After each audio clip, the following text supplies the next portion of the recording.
Leonardo da Vinci. The Mind That Saw Tomorrow. Introduction: The Renaissance Man. Leonardo da Vinci is one of the most famous names in human history, but he was much more than just the painter of the Mona Lisa. Born in 1452 in the town of Vinci, Italy, Leonardo was the ultimate example of the Renaissance man, a person talented in many different fields. He was an artist, a scientist, an inventor, an engineer, and a philosopher. His life story is inspiring because it teaches us that curiosity is the most powerful tool for success. Leonardo never stopped asking, why, or how does this work? His notebooks, full of sketches and ideas, show a mind that was always traveling into the future. His work is still studied today, not just for its beauty, but for its amazing vision and scientific accuracy. Early life and apprenticeship. Leonardo was born out of wedlock, which meant he did not receive a formal education in Latin or advanced math, the way noble children did. However, this was perhaps a good thing. Since he was not forced to follow a traditional curriculum, his mind was free to study the world through direct observation.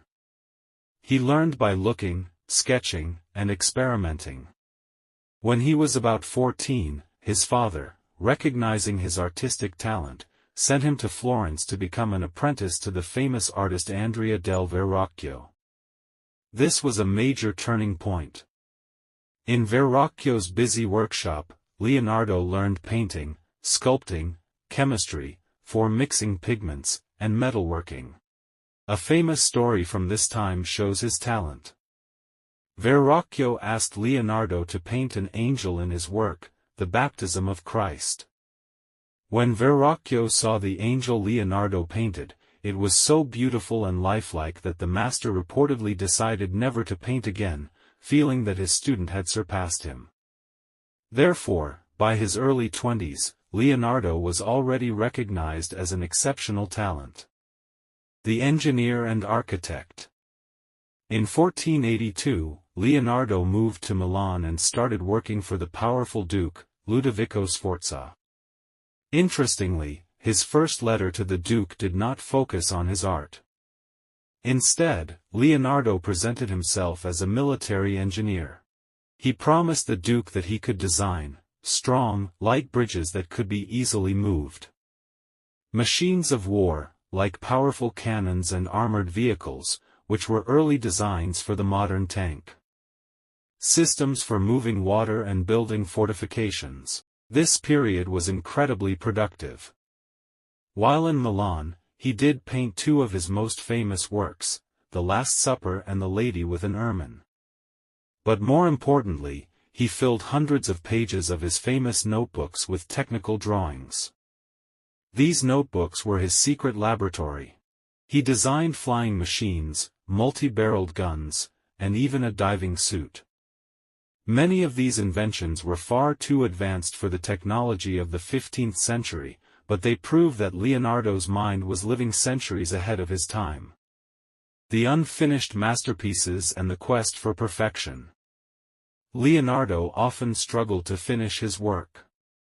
This was not because he was lazy, it was because he was a perfectionist and easily distracted by new ideas. For him, the process of scientific discovery was often more important than the final artistic product. The Duke of Milan asked him to create a massive bronze statue of a horse, known as the Gran Cavallo. Leonardo spent 17 years researching, planning, and preparing for the statue. He studied the anatomy of horses and created detailed sketches. However, before the statue could be cast in bronze, the French army invaded Milan. The bronze, which had been set aside for the statue, was instead used to make cannons. The masterpiece remained unfinished, a symbol of his grand ambition and the instability of his era. Similarly, he experimented constantly with painting techniques. He used an experimental technique for The Last Supper that, tragically, caused the paint to decay quickly. For Leonardo, the search for the perfect, lasting technique was a scientific pursuit, but it often sacrificed the long-term preservation of his art. The anatomist and scientist. One of the most fascinating aspects of Leonardo's life was his secret work as an anatomist. He believed that to truly paint the human form, he must understand every muscle, bone, and tendon underneath the skin. Consequently, Leonardo began illegally dissecting human bodies, a highly dangerous and forbidden activity at the time. He worked in secret at night, performing dissections on more than 30 corpses.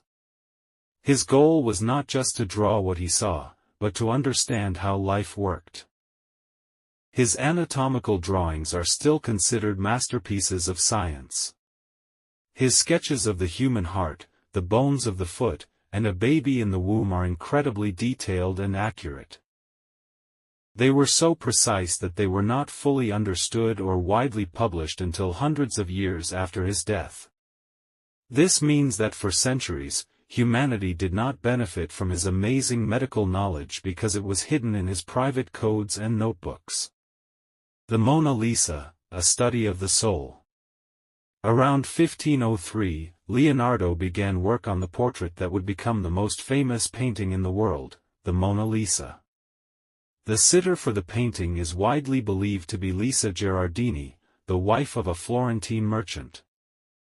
The painting is famous for several reasons. Sfumato. Leonardo used a technique called sfumato, smoky, to soften the lines and colors, especially around the eyes and mouth, creating a hazy, mysterious effect.